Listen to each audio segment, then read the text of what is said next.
Hello students, हम लोग प्रश्नावली 8 में और क्वेश्चन नंबर है 27। क्या कह रहा है? त्रिभुज ए बी सी में एंगल बी तथा एंगल सी के अंतः समद्विभाजक बिंदु P पर तथा बाह्य समद्विभाजक बिंदु Q पर मिलते हैं। सिद्ध करें कि angle BPC plus angle BQC equal to में 180 डिग्री होगा। चलिए मैं यहाँ पर एक त्रिभुज ले लेता हूँ, ठीक है। कौन सा त्रिभुज? त्रिभुज ABC। क्या कह रहा है कि एंगल B और एंगल C का अंतः समद्विभाजक बिंदु P पर मिलता है। तो ये दोनों एंगल B और C का अंतः समद्विभाजक कहाँ मिलता है? इस बिंदु P पर मिलता है। इस तरह से दिखा देते हैं। और इनका बाह्य समद्विभाजक, तो जाहिर सी बात है अगर बाह्य समद्विभाजक की बात करेंगे तो बाहर वाले कोण की बात करेंगे, तो ये वाला कोण हो जाएगा। और इनका समद्विभाजक जो है ना कहाँ मिलता है? ये एंगल B और C का बाह्य समद्विभाजक जो है कहाँ मिलता है जी? ये बिंदु Q पर मिलता है, ठीक है। यहाँ पे बिंदु Q दे देते हैं। इधर भी नाम कुछ दे देना होगा, यहाँ पे D देते हैं और इधर हम लोग E दे देते हैं। अब इसके बाद देखिए क्या होता है, हम लोग लिख लेते हैं। दिया क्या है? दिया है कि त्रिभुज ABC में एंगल B जो दिया है उसी को लिख देते हैं, B तथा एंगल C के अंतः समद्विभाजक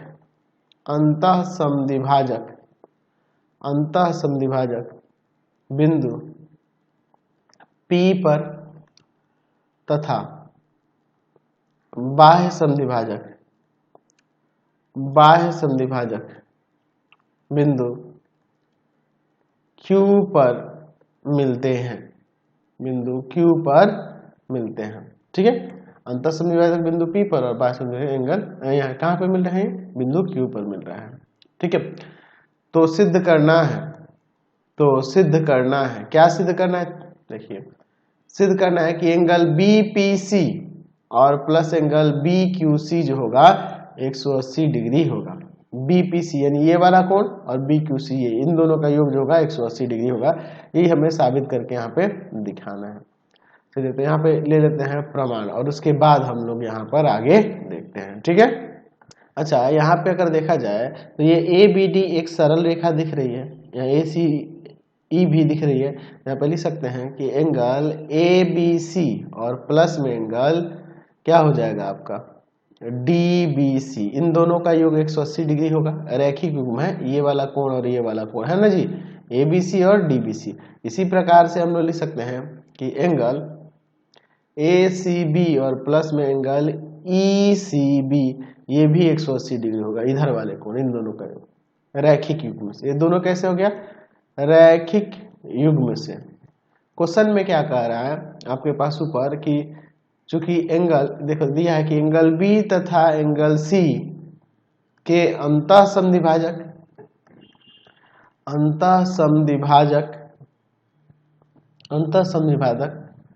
बिंदु P पर तथा उसके बाह्य समद्विभाजक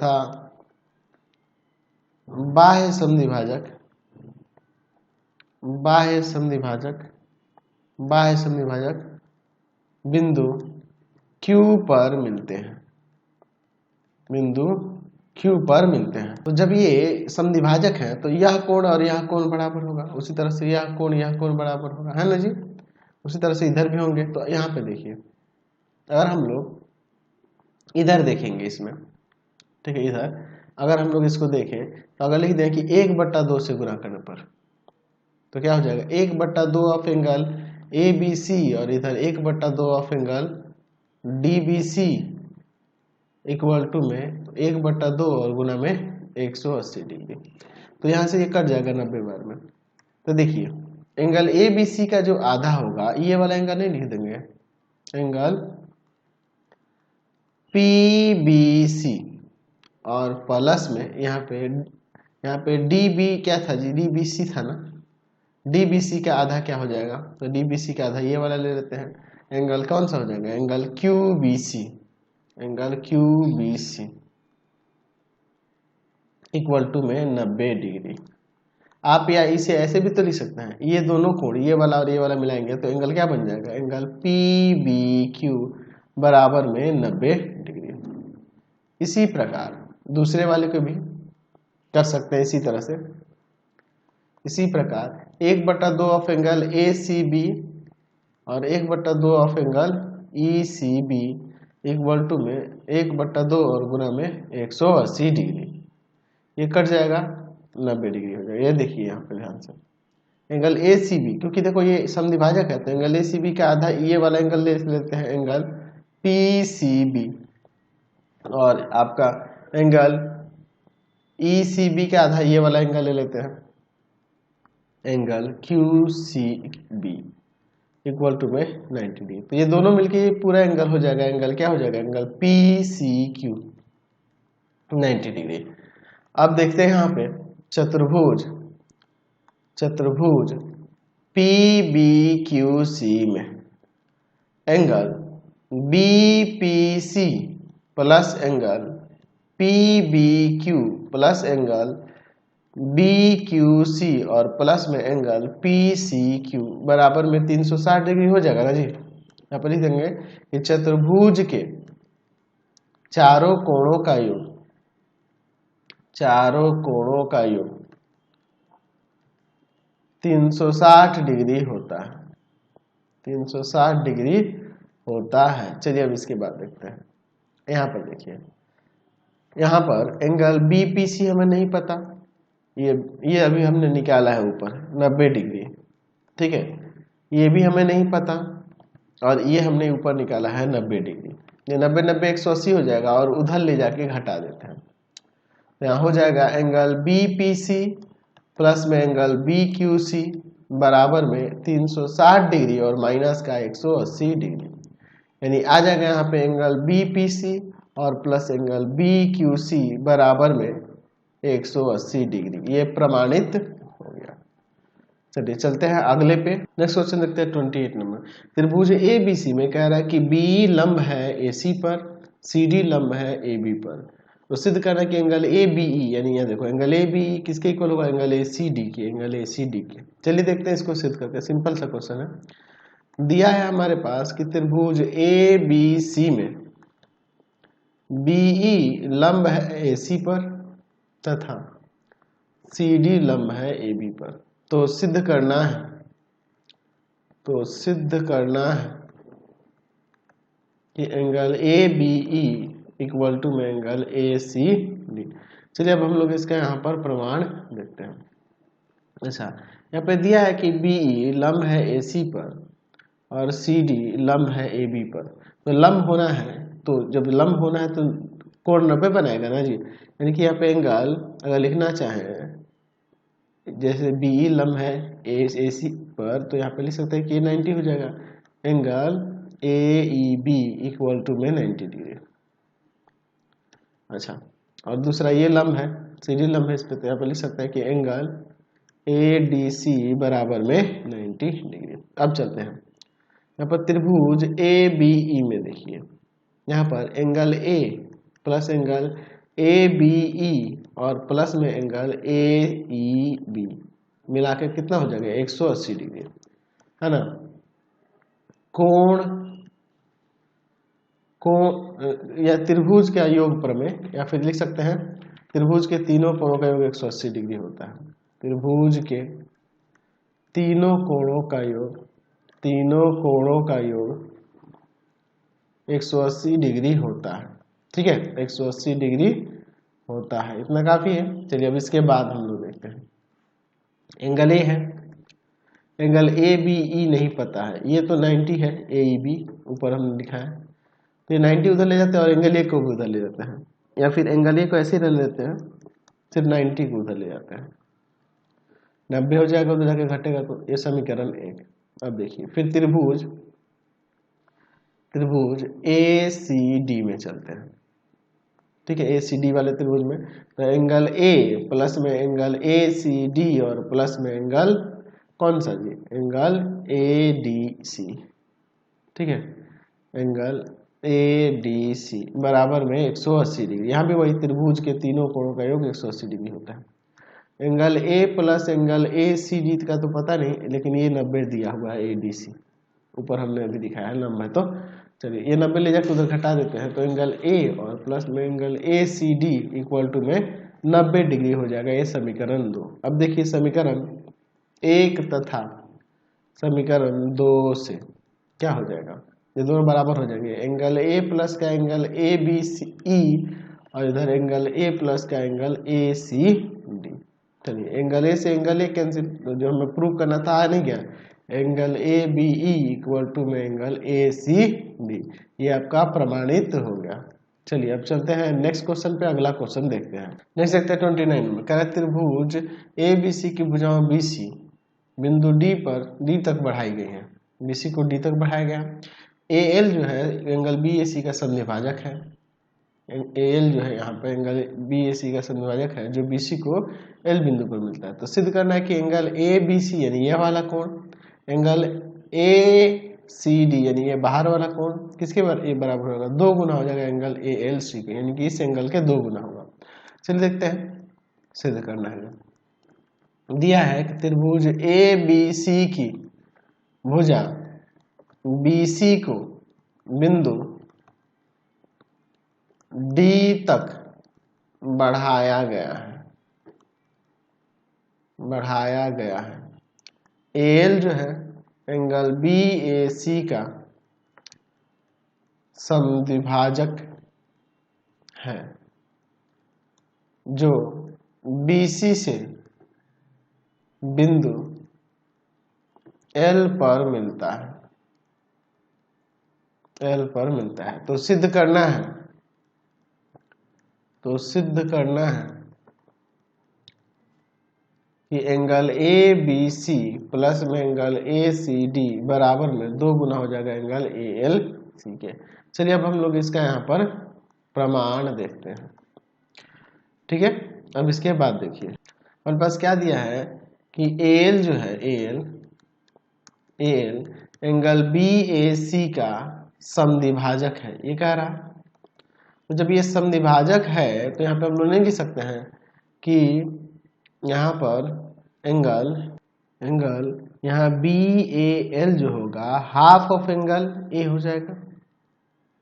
बी ए एल ये वाला एंगल जो होगा हाफ ऑफ एंगल ए हो जाएगा, या सी ए एल भी लिख सकते थे, हो सकता है ना जी, बिल्कुल हो सकता है। चलिए अब देखिए, अच्छा एंगल ए एल सी की बात करें, ए एल सी यानी यह वाला कोण, तो किसके इक्वल हो जाएगा, तो ये इक्वल हो जाएगा एंगल बी ले लेते हैं ए बी सी ले लो, या ए बी एल लिखो, या सिंपली एंगल बी भी लिख दो ना, एंगल बी ही लिखते हैं सिर्फ। ठीक है, एंगल बी यही है ना जी, और प्लस में एंगल बी ए एल के, एंगल बी ए एल के कैसे, बाह्य कोण प्रमेय जो हम लोग पढ़े हुए हैं उससे।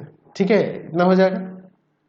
चलिए अब देखिए यहाँ पर एंगल ए एल सी जो है इक्वल टू, यहाँ पे देखिए बी ए एल जो है हाफ ऑफ एंगल ए है और प्लस में एंगल बी। अब देखिए एक काम करते हैं, यहाँ पे एंगल ए एल सी बराबर में half of angle A, angle B को क्या करते हैं हाफ ऑफ एंगल बी और plus half of angle B, half of कर दिए। Angle A L C equal to में 1/2 कौन होगा एंगल ए और प्लस में एंगल बी, यही ना हो जाएगा, और इंटू प्लस में 1/2 ऑफ एंगल बी। अच्छा देखिए हमारे पास ऊपर एंगल ए और बी का योग क्या होगा, एंगल ए सी डी के बराबर होगा ना जी, बाह्य कोण से हो जाएगा ना, बाह्य कोण पर में से, बहिष्ठ कोण पर में से ये वाला। चलिए तो यहाँ पर देखिए एंगल ए एल सी जो है इक्वल हो जाएगा half of angle A C D और प्लस में हाफ ऑफ एंगल बी। ठीक है, तो एंगल बी को चाहो तो यहाँ पे चाहो तो एंगल बी को चाहोगे तो लिख सकते हो एंगल ए बी सी भी, ये लिख सकते हैं कि नहीं, बिल्कुल लिख सकते हैं angle A B C, space थोड़ा कम है इधर एडजस्ट करते हैं, एंगल ए बी सी बिल्कुल लिख सकते हैं। चलिए अब देखिए 1/2 यहाँ से कॉमन कर लेते हैं, तो angle A L C equal to में 1/2 कौन होगा, तो एंगल ए सी डी और प्लस में एंगल ए बी, 2 जाकर उधर मल्टीप्लाई किया तो 2 of angle of A L C equal हो जाएगा एंगल ए सी डी और प्लस में एंगल ए बी सी के। ये ना मैं प्रमाणित करके दिखाना था, हमने यहाँ पर यह दिखा दिया। चलते हैं नेक्स्ट क्वेश्चन पे। नेक्स्ट क्वेश्चन देखते हैं, क्वेश्चन नंबर 30। सिद्ध करें कि किसी त्रिभुज के आधार के कोणों के अंतर्गत संधिभाजकों के बीच का कोण समकोण नहीं हो सकता है। तो मैं यहाँ पे एक त्रिभुज ले लेता हूँ, ठीक है, ए बी सी। कह रहा आधार के कोणों का समद्विभाजक, यहाँ पे देखिए आधार के कोणों का समद्विभाजक मान लीजिए यहाँ पे बिंदु ओ पर मिलता है। तो ये एंगल बी ओ सी कह रहा कि कभी भी समकोण नहीं हो सकता, ये हमें सिद्ध करके यहाँ पे दिखाना है। दिया है या हमारा लिख सकते हैं, त्रिभुज ए बी सी में एंगल बी तथा एंगल सी के समद्विभाजक ओ पर मिलते हैं। ठीक है, तो सिद्ध करना है कि एंगल बी ओ सी जो होगा 90 डिग्री के बराबर कभी नहीं होगा। चलिए तो अब हम लोग इसका प्रमाण, अच्छा हम लोग उल्टा कर लेते हैं, हम लोग मान लेते हैं कि माना यदि संभव है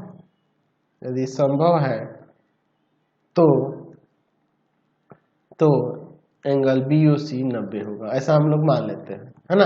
यदि संभव है तो एंगल बी ओ सी बराबर में 90 डिग्री हम मान लेते हैं, और देखेंगे इसका विरोधाभास हमें प्राप्त हो जाएगा तो साबित हो। इसके बाद देखिए त्रिभुज बी ओ सी में यहाँ पर देखिए angle B O C plus angle O B C और प्लस में एंगल ओ सी बी बराबर में 180 डिग्री होगा।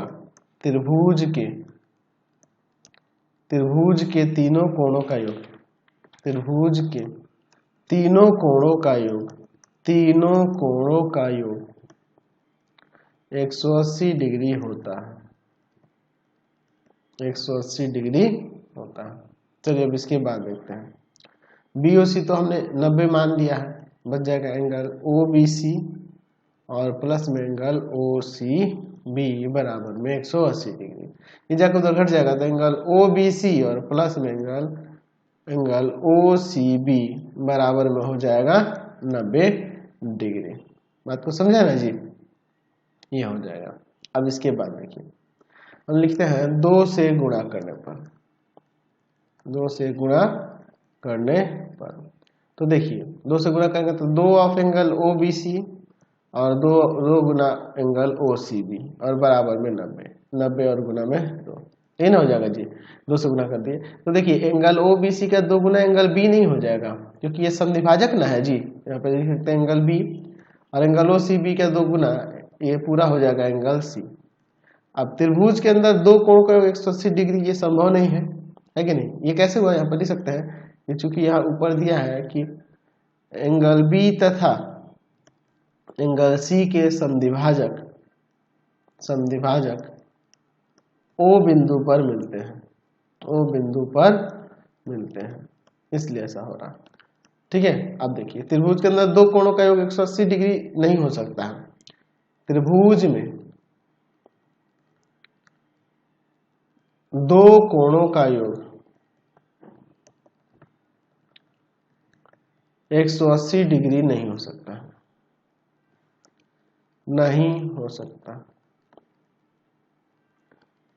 अतः हमारा मानना गलत है कि एंगल बी ओ सी बराबर में 90 डिग्री। इसलिए एंगल बी ओ सी जो होगा 90 के बराबर कभी भी नहीं होगा। समझ गए। नेक्स्ट क्वेश्चन देखते हैं 31 में। दी गई आकृति में ए बी पैरेलल है डी सी के। ठीक है, ए बी डी सी के पैरेलल है। यदि x इक्वल टू में है 4/3y and y equal to 3/8z तो x y z ज्ञात करना है। चलिए देखते हैं क्या है। दिया है हमारे पास कि ए बी पैरेलल है डी सी के, x जो है 4/3 है y का और y जो है 3/8 है z का। तो ज्ञात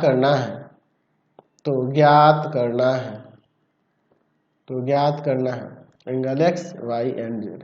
चलिए अब हम लोग इसका यहाँ पर हल देखते हैं। x इक्वल टू में दिया है 4/3y। अच्छा, यहाँ से अब इसके बाद एक और चीज, जो इसको ऐसे रख देते हैं x का मान y के रूप में और यहाँ y बराबर में दिया है 3/8 z दिया है। यहाँ से z का मान निकाल लेते हैं y के ही रूप में, तो z बराबर में हो जाएगा 8/3y। ठीक है, अब देखिए यहाँ पर देखिए एंगल ए बी सी और प्लस में एंगल एंगल DCB, इन दोनों को मिलाया जाएगा तो 180 डिग्री हो जाएगा। एक ही तरफ के अंतःकोण है, अंतःकोण है, पैरेलल दिया है ना जी, ठीक है, यहाँ पे लिख सकते हैं क्योंकि यहाँ पे पैरेलल दिया है, AB पैरेलल टू DC। चलिए अब देखिए ये ABC की बात करते हैं, इसमें ये दोनों मिलाकर होगा, और एंगल DBC की बात करें तो Z होगा। चलिए अब y के रूप में सबको बदल देते हैं, x इक्वल टू में 4/3y, y को y ही छोड़ दो, और z जो है y के रूप में हमने निकाल लिया 8/3z इक्वल टू में 180 डिग्री, इसीलिए मैंने किया ऐसा। 3 एलसीएम होगा 4y प्लस का 3y प्लस का 8y, z का मान y के ही रूप में निकाला है, बराबर में 180 डिग्री। चलिए अब इसके बाद हम लोग देखते हैं यहाँ पे क्या हो जाएगा, ऊपर आ जाएगा आपका 15y और बटा में 3 बराबर में 180 डिग्री। इसे काट देते हैं 5 बराबर, 5 को भाग में देंगे तो y बराबर में 180 डिग्री और बटा में 5, ठीक है, कोई दिक्कत नहीं है। तो कितना बार में कट जाएगा, 5 3 15 5 6 30, y बराबर में 36 डिग्री आ जाएगा। तो y का मान 36 डिग्री आ गया। तो हम लोग चलिए अब तीनों को निकाल देते हैं, x y z को। तो चूंकि x जो है किसके इक्वल है, तो x इक्वल था आपके 4/3y के, तो x इक्वल टू में हो जाएगा 4/3 और y का मान है यहाँ पर 30 था कि 36 है, 36 है ना जी, 36 है। तो 3 से काटेंगे तो 12 बार में कट जाएगा, बच्चों को 48 डिग्री। y तो आपका पहले से पता चल गया 36 डिग्री।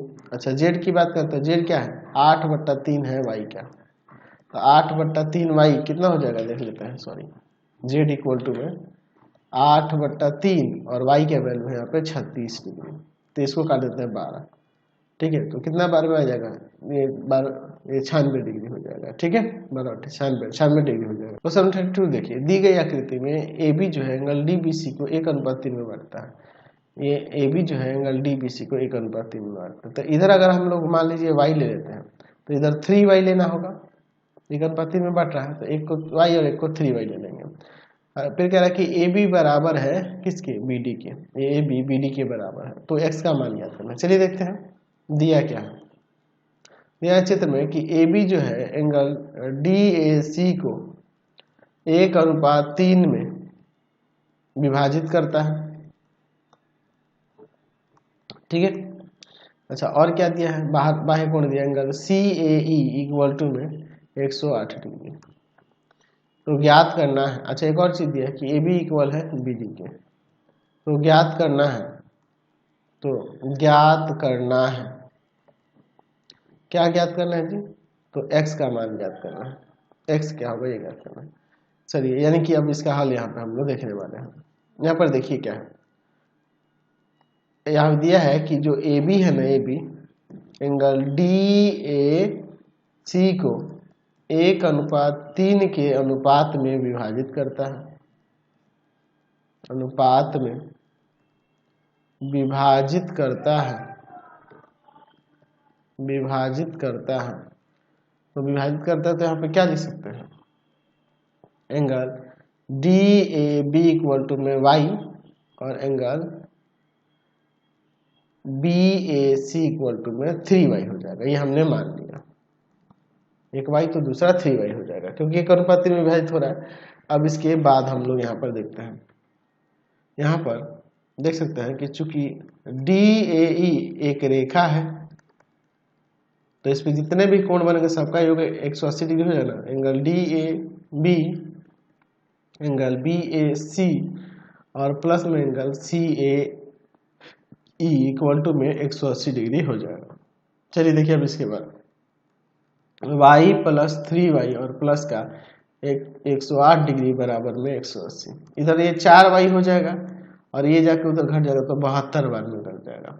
ये 4 को ले जाएंगे भाग में तो 72 और बटा में 4, ठीक है। कितना आ जाएगा आपका 18 डिग्री आ जाएगा, y इक्वल टू में 18 डिग्री। तो y का वैल्यू आ गया। तो अब देखिए इसके बाद क्या निकालना है, हम लोग देखने वाले हैं एंगल ये x क्या होगा। तो यहाँ पे देखिए y हमारा 18 डिग्री आ गया। यहाँ देखिए चूंकि आपके पास दिया हुआ था कि AB जो है ना BD के इक्वल है, दिया है, तो यहाँ से angle B A D equal to में एंगल बी डी ए नहीं लिख सकते हैं, ये दोनों कोण बराबर होंगे त्रिभुज के अंदर, है ना जी। यहाँ पे लिख सकते हैं कि समान भुजाओं के सम्मुख कोण है, समान भुजाओं के सम्मुख कोण है, सम्मुख कोण है तो वो बराबर हो जाएंगे।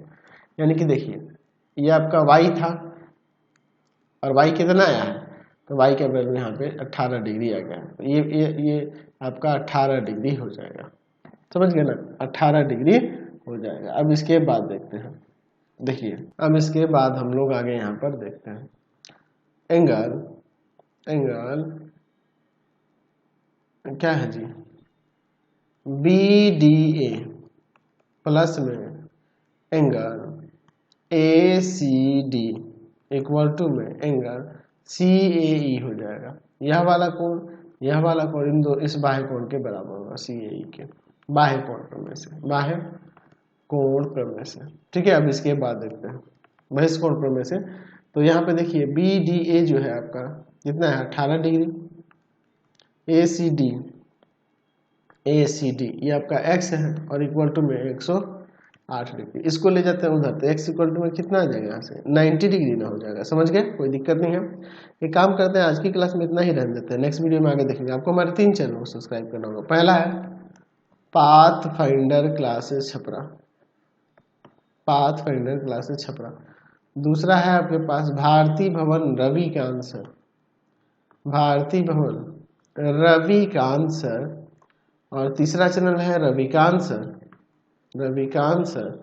R D Sharma solution. तीनों चैनल को सब्सक्राइब कर लेंगे। इससे रिलेटेड वीडियो के लिए सीधे डिस्क्रिप्शन में, इससे रिलेटेड नोट्स के लिए गूगल पे जाकर सर्च करेंगे www.ravikansir.in और यहाँ जाकर आप सभी क्लासेस के नोट्स उनके PDF को डाउनलोड कर सकते हैं, पढ़ सकते हैं। इंस्टाग्राम और फेसबुक पे जाकर पाथफाइंडर क्लासेस छपरा को लाइक एंड फॉलो करना नहीं भूलना। Thanks for watching the video. Comment करके जरूर बताया करें कि हमारे चैनल की वीडियोज आप सभी को कैसे लगते हैं। Thanks for watching.